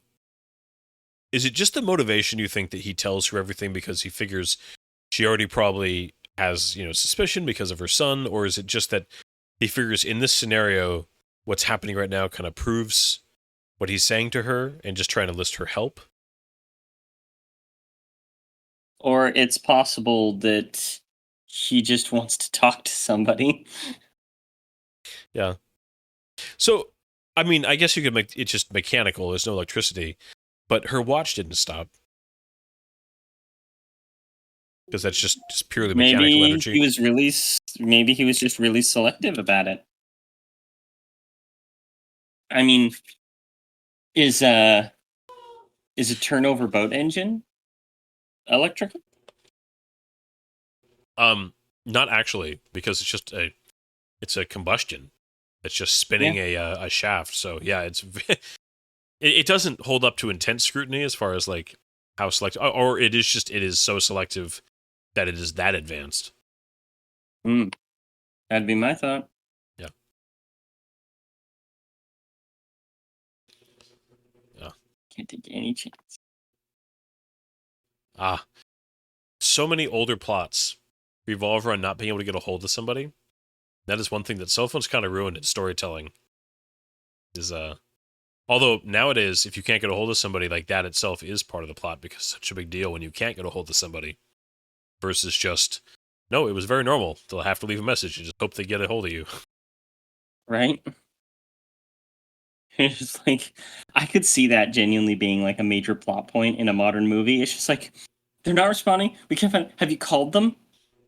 I don't like calling people. If you text them, have you tagged them? And you, I do love. Okay, I'm. This is like weird to me because, so the idea is, they did some kind of process where they enveloped the robot in like plastic, essentially. That's harder than steel. But like, so did they have like a portable machine that like put a mold around him and just poured it in? Or like, I kind of want to curiously see that scene. I don't know how you would do it and not make it comical. I would imagine one of those foam sprayers. But it's like a perfect block, you know? Oh, if it's a perfect block, then I imagine that wouldn't be too hard to just kind of run up to him with some plywood and stuff and then pour it all in there. That's what I mean. Like, I mean, it's obviously simple how you would do it. I'm just trying to think of a way to film that and not have it come across as kind of funny.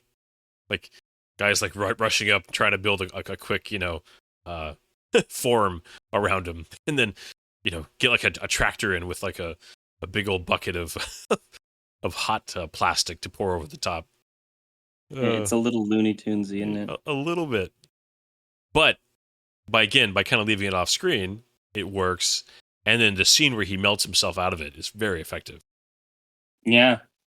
Yeah. I always forget about that scene, to be honest. It's just one of those things that I can never really remember. Mostly remember his rampage, quote unquote. I love this. So this is like one of those just, even though it's kind of an understandable reaction this guy has, the fact that immediately that he makes this about, we're going to be famous, it immediately tells you this guy's just a slime ball. Coward, Bully, Cat, and Thief. What's that? Yeah. No, it's there was this Looney Tunes cartoon where one of these guys goes, "Get back here, you coward, Bully, Cat, and Thief."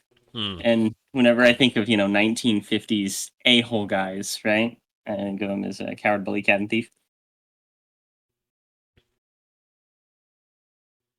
Just because you like the guy.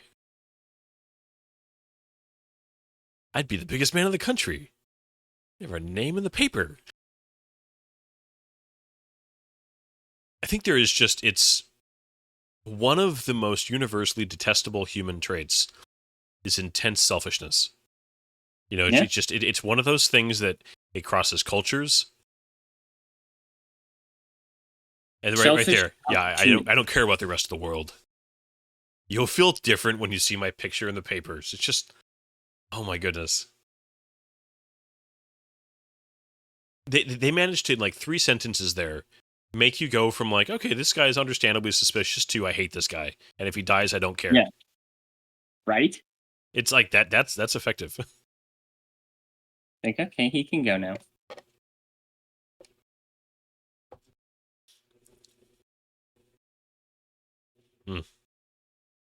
Love that this guy did manage to get through to a 3-star general, apparently. Hey, sometimes you just know people. All right. Now, again, the fact that they didn't have massive amounts of the military sitting at the spaceship already, just all the time, is a little unrealistic to me. But then you don't get a nice marshalling scene like this, right? Right? Like you'd expect him to have it. You would expect to have a hangar already built over the top of it these days. Oh yeah. Containment. Well, They I have mean, better if you protection filmed over this today, Thor's you hammer. 100% would.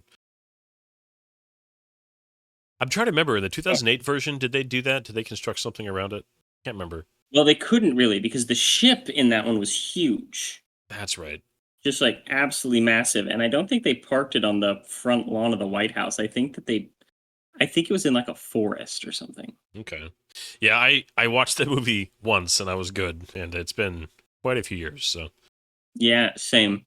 yeah, I'll have Definitely to, one we're gonna have to catch up on before actually watching again. yeah, I need to watch it again. Yeah, that rear It's one of those projection, things.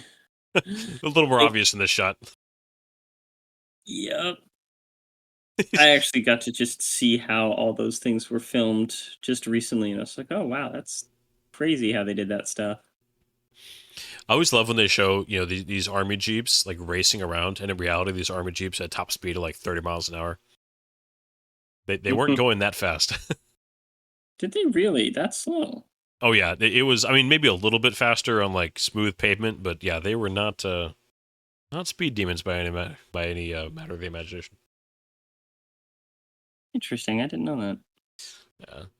And these big sets were on the Universal or Fox backlot. Oh yeah. I think a lot of people forget that for so long, movies were just made in Hollywood's backyard. Essentially, it was just sitting there. They had the Western set and the city set and the Roman Empire set, and they just had them sitting out there, and they would just redress them a little bit and shoot another film.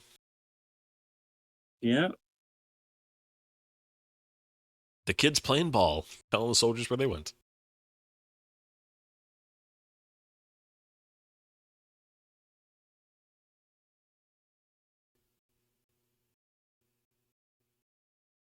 Ooh, what are they doing there? Sorry. Oh no, Can't help it's backseat of the cab. Yeah, it's interesting here because again, they are building suspension here, but it's not suspension. Oh, just Yeah. suspense. The suspense, because my thing here is what's the goal right now? What is happening in the story other than that they're hunting for him? Where is he going? Well, because he's trying to get back to his ship, right? But yeah, what is the military Right. doing? Is that what you're asking? Yeah, well, mainly it was like the getting back to the ship. I feel like that just wasn't super clearly defined. I always remembered being kind of confused as to why is he just riding around with this lady in the car? Yeah. Well, there's the meeting that the scientist has pulled together at the ship, Yeah. which I find amazing that this scientist had that kind of pull, that he was able to I guess that he is supposed to be kind of like Albert Einstein or something, yeah, that just randomly the doctor that this kid knew had the pull to make this happen, and then, but you needed this is the closest thing to an action scene we get, a traditional action scene here, when he gets out of the car and tries to run away. Yeah. That isn't a Destroy the Earth. yeah. This whole sequence here, just like this dialogue just says so much. I mean, it's a famous line, but yeah, the idea of just the actor there when he was just, there's no limit to what Gort could do, and also kind of revealing right there for the very first time that Gort is not Klaatu's servant. That Gort is not just doing what he's told. That he would do his own thing if the circumstances went the wrong way. Yeah. Because the movie has as we definitely talked about- led you to believe that that's not the case up to that point. Yeah. He's his own agent, or an agent of something that they both serve. But we were speaking a little bit beforehand. The actress here, Patricia Neal, had a ton of trouble saying Klaatu Barada Nikto. She kept laughing, and it was actually causing some problems with some of the shoots. And they did some redubbing in a couple of the scenes because she just kept laughing her way through saying Klaatu Barada Nikto. Yeah, I mean, this film, she was just under contract to 20th Century Fox, so she basically was told to make this movie. And like I said, sci-fi was just kind of a joke at the time. It was just without understanding that this was a classic in the making. She just thought it was ridiculous. Yeah. It's the fail-safe phrase. And oh man, it's yeah, it's one of those things where it has such a prevalence in other science fiction. For example, there's an entire species in Star Wars that appeared in Return of the Jedi. They're the Klatooinians, and then there's another species called the Nikto, and they were hanging out. And if you look in like the behind the scenes of Return of the Jedi, there's these three hanging out together that are all Klatus, Baratas, and Niktos. And a lot of people remember it from Army of Darkness in 1992 with the character of Ash. He must recite the phrase in order to safely retrieve the Necronomicon. And he's just like, Klaatu, Barada, Nikto, and it works. I do love in this that she manages to slip away so easily. I mean, it's kind of realistic. Everybody's crowded around him, and she has a subway right there. But still, just the idea that, like, the accomplice is like, that's fine. Yeah, so this scene, this is an effective scene. Again, the special effects for this were really very a big deal. Square edged. And this is also right here. I suppose I did. Go ahead, sorry. Go for it. We're about to see the first time Gort uses any kind of lethal force. He's always made care to not kill anybody. But the rules have changed. They have indeed. And it's kind of funny. I apologize for just talking through that super serious scene of him getting shot and like literally dying. It's kind of a big deal, but I'm sitting there talking about aliens from Star Wars and Army of Darkness. But I mean, even today, that phrase is used. I mean, back in 2022, Sonic the Hedgehog 2, you have Dr. Robotnik. He's trying to escape that whole mushroom planet, and he tells them, Klaatu Barada Nikto. I like that she's carrying her shoes. Yeah. Well, have you ever tried walking in tall high heels and wet grass? Oh, no, those were... I thought she was carrying shoes. No, she's carrying her purse. Wow, she's like walk of shaming it. Just purse. Now, this whole scene, though, like coming up here, because, again, this is played really well. Like the look on her face, the lighting, kind of the half down her face. And then as he starts walking and, backing her up to the wall, like, this is effective filmmaking right here. She's like the one person who's reacted appropriately to Gort. Yeah. It's scary. I don't want to do it. Takes a while to break that stuff down, I suppose. She does look genuinely scared, though. I appreciate that. This Fear tends to be pretty hard. Oh yeah, where the music kicks in right there. I love that. That's one of the few times you get the up angle, which is effective because it's like her point of view. But then you get to see that the breathing holes. Yeah, the air holes. Dude, say the words, bro. Ma'am. Here's your 50s scream coming up. There we go. I love it. I love it because that's such a cliche of the 50s, but it's just it works. You just almost kind of need it. And I kind of love him just walking through the chairs. Oh yeah. Slight bend there. Time to disintegrate you. I wonder if there was any... What's funny, for as much as she struggled to get through this scene, her delivery is good, even if it is dubbed. Yeah. I wonder if there was any influence of Gort or from Gort onto like the original Cylons from the original Battlestar Galactica with the eyes and everything like that, or maybe even Cyclops from X-Men. Oh, I'm sure. So here, this is fun. So the actor who played Gort, you couldn't actually carry her, and you can kind of see the wires on her shoulders. Yeah, you can see the shadow over Gort at one point. Yeah. And then in this scene, he's carrying a lightweight dummy. Yep. Yeah. Those legs ain't moving. Nope.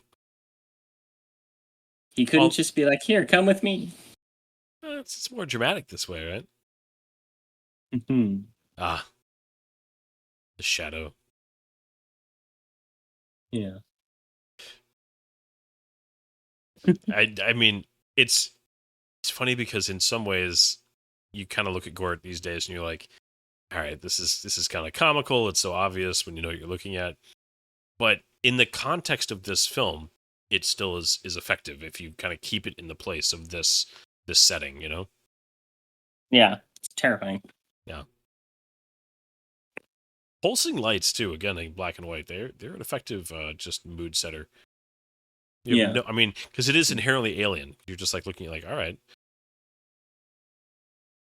Other than the close-ups, especially we're watching this at a resolution that they wouldn't have had back then, you can see the texture.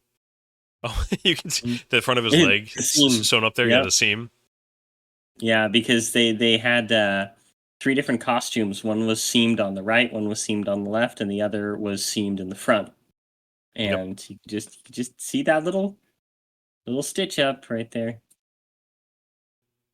Yep. He's just gonna go hang out there again. Can you imagine being trapped in this ship? Just Do I poke something? Where's the bathroom? where's the? Oh man, yeah. Is there a vending machine?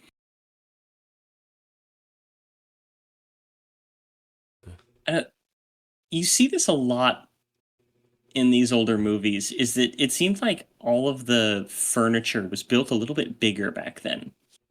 Or were Yeah. there just a lot of really small guys?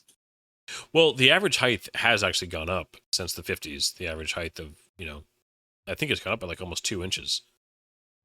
Mm. But yeah, I think just everything was also built a little bit more hardy, more sturdy back then. Yeah. I remember this. I remember watching this as a kid, and I was just like, oh, that's kind of cool. Oh yeah, Cyclops from the X-Men. going right through the concrete wall. Mm-hmm. I appreciate that it wasn't like a perfectly square hole or perfectly round hole. They kind of made the nice jagged opening. Just Yeah. it works. Another dummy here. Mm-hmm. Yeah. And then the bending of the knees. Oh, did you ever? This prop was actually reused. Did you ever see the Twilight Zone episode "To Serve Man"? Oh yeah, that's one of the best ones. Oh, so good. With Jaws from Oh yeah, James yeah. Bond. What's that actor's name? I met I- him actually. I do not remember, but I know who you're Um, talking about. Yeah. And met him at a Star Trek convention once. He was a really nice guy. Him and my dad talked for hours. But he plays this big brain-headed alien, and they use that same ship in a couple of reused scenes from this movie. Hmm. And as he comes out, but kind of the opposite message. Here we have probably the most important scene in the movie. Yeah, but also, yeah, this was quite the cause for censors at the time to have to tweak the dialogue for this scene. Mm-hmm. Because they, as Zach was pointing out earlier, there's definitely a Jesus analogy written into the character here, and they wanted to make sure in this scene that he wasn't truly resurrected. That he didn't have unlimited power. That they had to add the dialogue where basically he was like, it's only temporary, and there's a reference to it. The Almighty Spirit it's reserved for, or something like that. Yeah, I believe Almighty Spirit's the correct way to put it. Yeah, because you couldn't have him be full Jesus, even in the 50s. No, I'll save that for the Matrix. Yeah. Well, Keanu Reeves tried to come back and play this character, and as much as I love Keanu, not his best performance. I actually disagree. I think that he was perfect for that kind of role. We could talk about that when we do that film, but I think that he was the right choice to play somebody who's not quite human trying to be. So I'll say it, then I'll stop. I think he was a great casting choice. I just think the way they did it in that film didn't work well. Oh, yeah, I agree with that. Yeah, no, I think with a better director, I think Keanu would have been really good for that role still.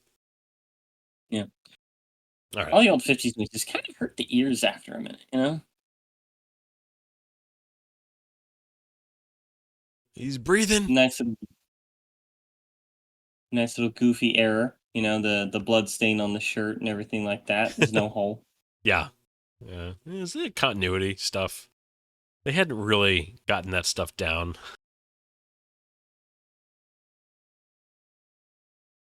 Oh, there he is. He's alive. He's alive. For her though too, like this would be kind of the ultimate statement of just wondrous technology that even death can be overcome. Which Yeah. I mean, talk about the ultimate thing. I mean, it's one thing to say, I can fly through space, or I can, turn off all the power. You can come back from the dead. Mm-hmm.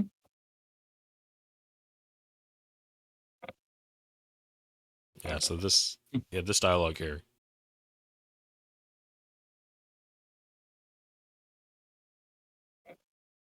That power, okay, is reserved for the Almighty Spirit. Or reserved to the Almighty Spirit. Yeah, and the director and the writer didn't like the line, but they were like, "It needs to be in there, otherwise you're going to make people real mad." Yeah. Well, and I mean, back then, And the also MPAA the just wouldn't have even had the movie come out. It wouldn't have even been allowed to be released. It wasn't. and the writer wanted there to be, the subtle little Jesus quirks to it, but he thought that it was also like just too on the nose. Yeah. Well, it's interesting. Back then, this isn't, like it is now, where it's your movie gets released. It's just a matter of what the rating's going to be. Back then, it was no, your movie's just not going to get released unless it passes this board, which is it's weird to think about now. But Yeah, I wonder how many dead ones there are now out there, maybe. or that are no longer out there. Yeah. Love It's it. like they're going to a Lady Gaga concert.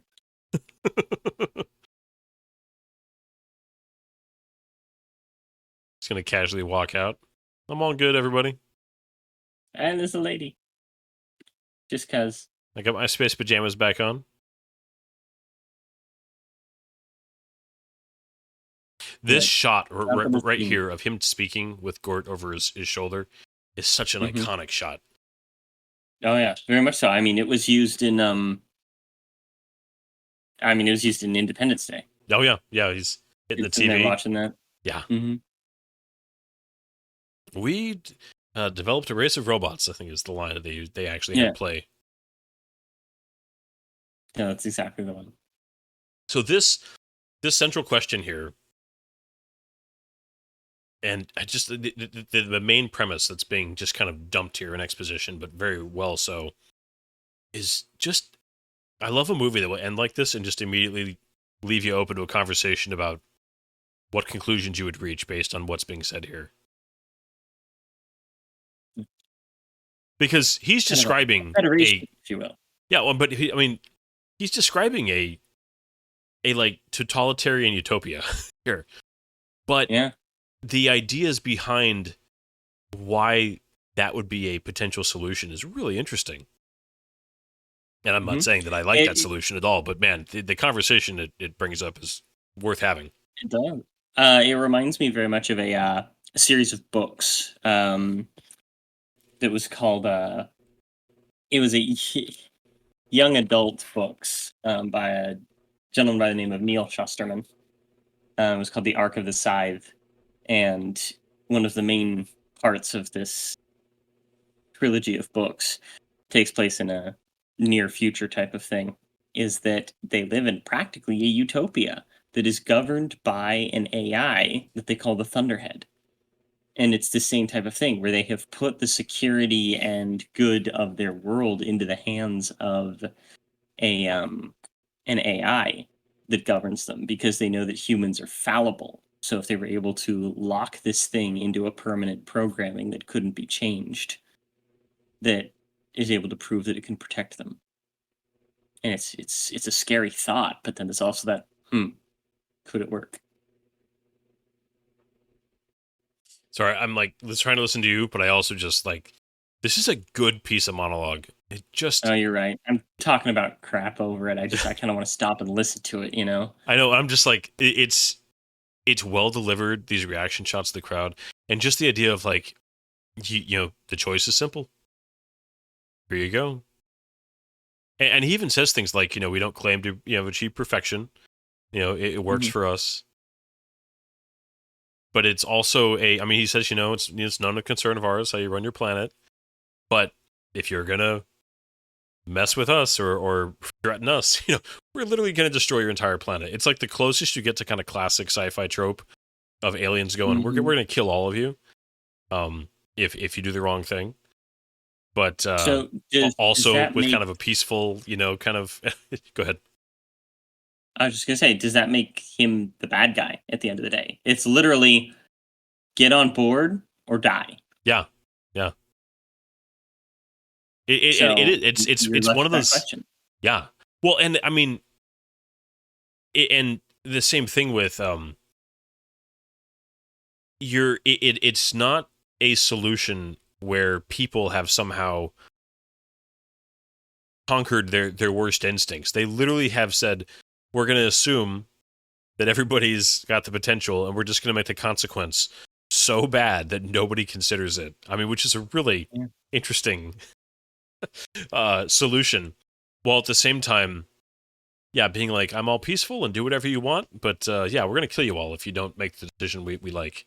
It's, I don't know. Mutually assured destruction. No, I'm not. Oh my gosh. Kind of just like, ta-da, the end. Like, there's no resolution to this thing whatsoever. Oh yeah, just flies off. Amazon immediately starts Jurassic Park. What is going on? Park? I got some kind of documentary. Oh goodness. I think Amazon would know me better. I give them enough money. Yeah. I mean, it is quite. They went for like the mic drop ending of just like, the choice is yours. Music, credits, just And not even credits. We already saw those. Yeah, it's just literally the end. Yeah. Yeah. I mean, it's a good film. I'm so thankful that I was raised at a time and in a way where I can enjoy a film that just is. I mean, this is mostly just talking and story, and this is not an action film. It's like we were talking about with Wrath of Khan a few weeks ago. By modern standards, that is a slow movie, but I love the type of story that just gets you with its ideas and its setting and its mood and its questions. And, this movie is so good at that. And then when it does have little moments of, we use air quotes, action in this film, because the action is so minimal and kind of slow, it's still effective because it's still kind of progressing the story. It's making its point. An action scene needs to advance the story and develop characters as it happens also. And this movie is a good example of that in the very limited action that it does. Yeah. And it's just the fact is I didn't like it as a kid because it was so boring. And now that I'm a little bit older, I can sit here and be like, yes, this is quality. And then you can look at the legacy of this thing. There's stuff that you can point out like, oh, this is legendary sci-fi author Arthur C. Clarke's, list on his list of the 10 best science fiction movies ever made, right? It still has these great review scores on things like Rotten Tomato to this day. But so many things happened because of this movie, both like investing in science fiction again, inspiring people, but also in 1985, this movie was directly cited as an inspiration to Ronald Reagan to discuss with Mikhail Gorbachev the uniting of these two major warring factions in the event of an alien invasion. And he literally was like, look at this movie that was made when I was younger, and so on. It's just like, if something like this happens, which we have to think is a legitimate possibility, we need to have some sort of contingency that despite all of this other crap going on, we're able to come together and potentially address this. Yeah. And I just think that's really cool. Well, when it comes to, the question as to, do aliens really exist, other life, I've always been in the, like, I don't know. It seems perfectly plausible that it could be true. And at the same time, mathematically, they're, if there is, it could be so far away we never even touch each other. And obviously there's philosophical and religious, influences that kind of get into those answers for me too. But it's a a conversation worth having. There's a reason why these stories are compelling, because you just can't help but be like, well, what if? Mm-hmm. And it's one of those what ifs that's not so incredibly improbable. It's improbable, but it's not unrealistic. Oh no. In like, you sit there and look at the what if of the Matrix, and you're like, what is the chance of that happening? But you're just sitting here in today's world, and you're just like, what if aliens just dropped out of the sky and it's like, hey, get on board or go to hell? And it's a little scary. It's a little Yeah. scary. No, it really is. Yeah, Yeah. it's, man, One of the good one of the things stuff. that just popped into my head was Brian and I are big Star Trek people. We've mentioned it a couple times now. Do you remember the series premiere of Star Trek: Strange New Worlds? And they reference this movie. Oh yeah, well, And they're like, doesn't classic. Pike have it? Doesn't Pike have it playing in like his cabin or something? Yeah. Okay, yeah, He's I thought I sitting remembered there, that. has it playing. Yeah, I just love how much this has appeared. Like, yeah, the Star Wars thing. Again, they made jokes about it several times in the Stargate series, 17 seasons. Yeah. Yeah. Well, it's Love it. Good sci-fi understands where it came from, and I will usually take those kind of inclusions as just a respectful nod to the building blocks that came before you. The people who began and came up with certain things that you then were able to build on, and then other people were able to build on, and I love that. And yeah, it doesn't. Yeah. I mean, I don't know every reference, but yeah, you're right. This is probably one of the most, and I think a lot of people that maybe have not even seen this film, but know of it and understand some of the references, because it just became that part of just the lexicon of sci-fi. Yep. And dude, if you guys like the show Futurama or The Venture Brothers or something, you have seen so many stinking references to this movie just over and over and over again. But I don't know. I love it. I think it's great. Me too. And the modern view of this movie is complex. As I was doing research on it, you would find that in today's very politically divisive world, both sides kind of want to accuse it of being overly sympathetic, or having, no, that's the wrong word, of spouting the propaganda of the other side.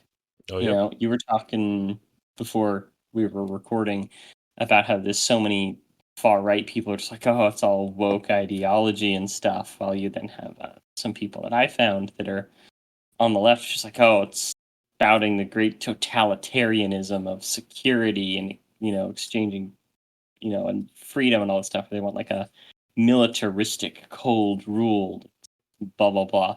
I'm like, wow, Yeah. Nobody will get along on this movie, but that's kind of the point. Well, I love that you get both sides of the spectrum. They hate the idea of the people they don't like being in charge and taking all their freedom away. But if the right person's in charge, they kind of don't have a problem with it. It's just the exact same idea. It's just swapping who's the one in charge, and they're both kind of guilty of the exact same problem. It's like, all right. Yeah. Your choice is simple. Join us and live in peace, or pursue your present course and face obliteration. We shall be waiting for your answer. We should be waiting for your answer. That is one of the best final lines of a film. Yeah, we shall be waiting for your answer. And that's it. Solid. Like, what else do you say after that? That just, if you tried to have some kind of like ending scene where the people were talking, or like, what do you think we should do, or quippy or whatever, it's like, no, just he said it, and it's just as much for the audience as it is for the characters. Exactly. Like, no, now you guys have to think about this. What would you do? And how doomed would the Earth be? Sitting there today, oh, we're dead. Yeah, you look around, you're like, things haven't gotten better, really. Oh, goodness. Yeah. Well, this was a lot of fun. Really good one. Yeah. Yeah. And I'm looking forward to next week where we're going to be going over the less good one. yes. By The remake of this, like I said, I watched it once, had a low enough opinion of it back in 2008 or 9 or whenever that came out, that I was like, I'm good, and never thought about it again. And it's funny because, that's one of those movies that it's not even that people bring it up as being so bad. It's just forgotten about. It's like that in that apathetic category of just not even brought up as a bad example, just as nobody wants to talk about it, period. Well, we'll talk about this next week, just a little sneak preview. It has some really good stuff to it, especially in the special effects, in a couple of its moments, in actually being quite tense in some areas. There's a reason that the director of it, Scott Derrickson, went on to do some major stuff for like Marvel, know? Oh yeah, he did the Doctor Strange or the Ant-Man stuff? He did Doctor Strange, Okay. and he also did a lot of the stuff with the Blumhouse movies. Okay. The recent rash of really scary horror movies. The guy has talent. But my main thing with the sequel, or the remake, I mean, is that they chose to change the message. And it doesn't work as well. Yeah.